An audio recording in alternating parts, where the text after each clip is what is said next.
Okay folks, part 2, reviewed this gel stove from Highlander. Had the water on for 15 minutes, did not reach a rolling boil, so the chances of that killing germs and stuff in your water is not going to happen. If you want to cook food properly, it's not going to happen. It's good for warmth, it's compact, it's handy, it's good for warming stuff up. However, I don't think it's going to cook things properly, and it's not going to boil things. After 15 minutes, still wasn't getting a rolling boil with it. So, that's very disappointing, folks. I don't know, it's the guard, you see. I think maybe the guard's too big. There's too much of a gap between the flame here and the top bit where your thing's going to sit. It does give a big flame, so in theory it should work, but there's too much of a gap. So maybe this thing needs to be adapted, maybe smaller. Also, I don't like this design here with this jaggy bit. It's very difficult for something like this to sit on without falling. I had to turn it the other way up like that. So that's not a good design, to be honest. I don't see the point to it. It's meant to give you airflow, I understand, but the only thing that's useful for is if you want to dig it into the ground as a windbreak or something. I don't really see the point. Bit disappointing. So that's that, folks. Thought I'd continue this video and I'll let you know obviously how I got on. Hot enough to eat stuff and hot enough to have my cappuccino, but disappointed it didn't boil.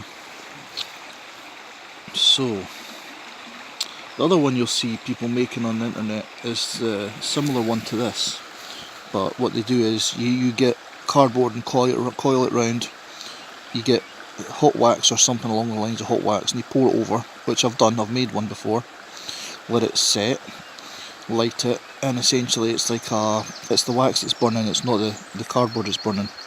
I made one, I tried it out, I did what I've done here. All it did is make a lot of smell. It didn't heat up the thing I was trying to cook. I was very disappointed with that as well. So there's another one for you to know about.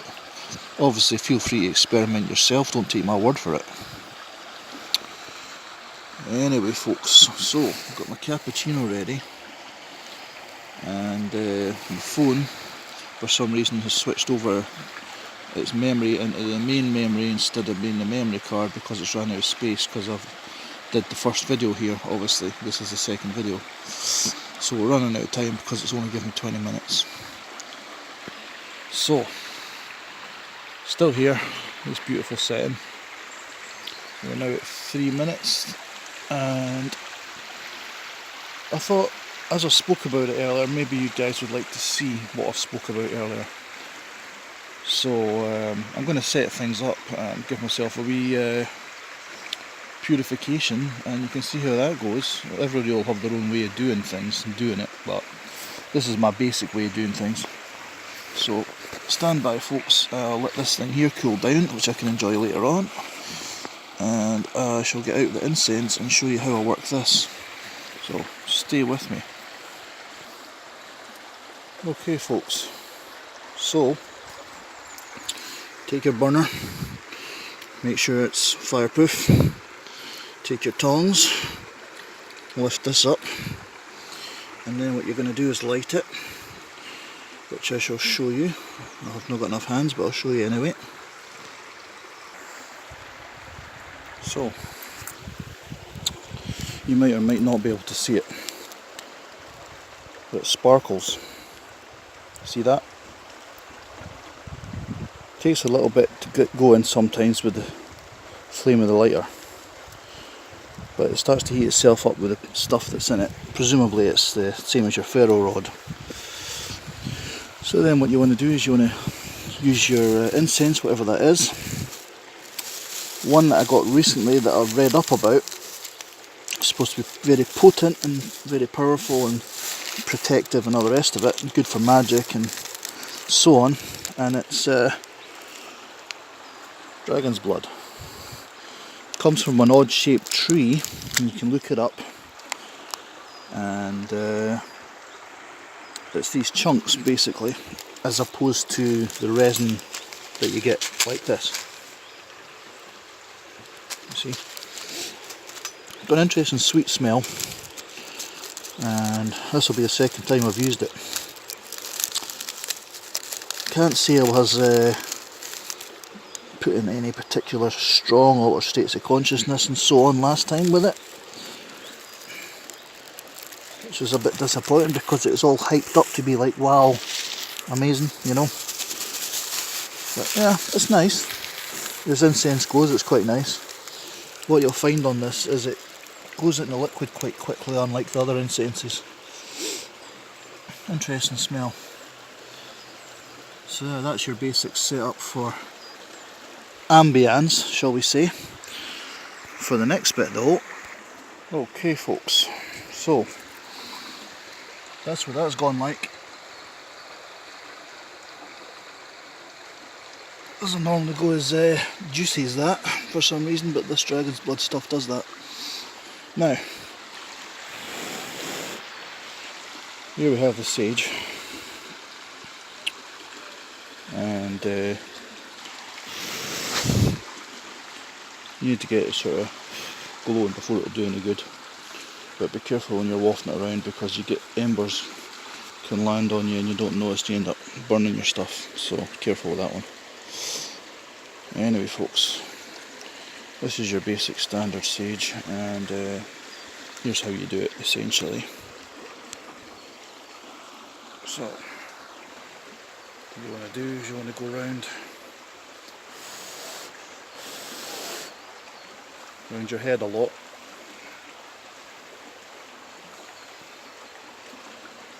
You want to do your chakra system, so you got your crown chakra circling it, third eye, throat chakra, heart chakra, solar plexus, sacral. Now into the base chakra between the legs. What you then want to do is go up and down your front channels, front of your auric field, whatever pattern you want to use, side to side, up, down, circles, spirals, whatever. You want to go like that along your arms, shoulders, underneath your arms, down your sides. You then want to go up and down your legs, back and front, do your leg space. What you then want to do is, if you can do anything behind yourself to get some smoke behind you, and under your feet. One people miss all the time is you've got to lift your feet and do it under a foot each. So be careful here, don't fall in the river. But essentially you do under your feet as well. And I'm just doing a quick version here just to show you. But yeah, with your sage, as I say, you can work your spirals, you can zigzag up and down, you can draw symbols with it if you want to do that. You can take a feather or your hand and you can kind of waft it towards you. This sage for some reason is not burning very well, it's too tightly packed together. But that's the basic gist of the sage, the smudging, which is, you can call it a ritual. I don't know if it's really a ritual, it's just essentially like washing yourself clean of past energies you want rid of. There's different videos on it probably out there you can look up. Some people like the smell, some people don't. What you'll get is you get different blends. People they'll add stuff into it, like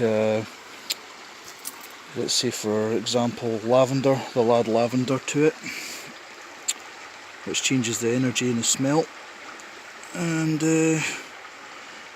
that's essentially the thing. Sage obviously is antiseptic, so the smoke itself is actually antiseptic. I don't know if anybody else knows that. If you're into survivalism, obviously, you'll know that if you pass smoke around yourself, it's like a quick sort of antibacterial cleanse, and that's what smoke does, obviously. So that's another handy thing you can use it for. Sage itself obviously is antiseptic, and that's why you get sage stuffing at Christmas time, and they put it in the chicken. So that's another thing they use it for. The thing with sage, like anything else, is depending on where you bought it and where it comes from in the world, you'll have the energy of where it came from. So you want to make sure it's good energy, you know. So that's your basic how you do your sage cleanse. And as I say, this is the dragon's blood.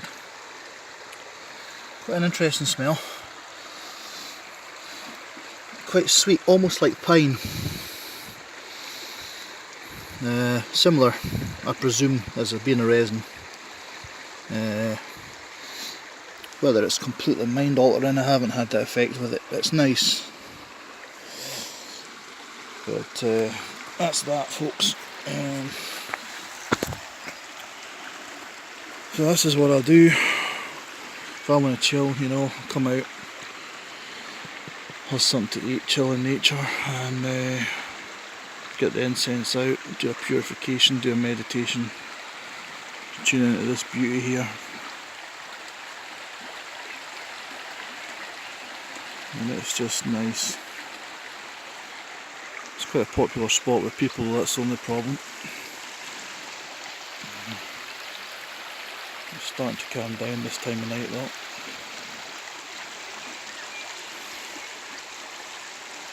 A lot of wildlife.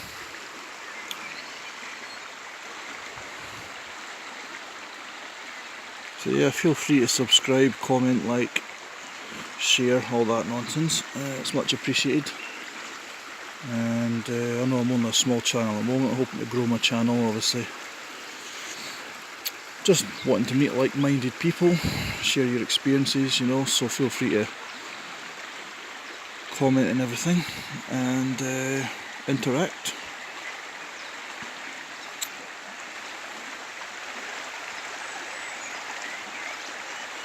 So all kinds of wee birds and things in and out of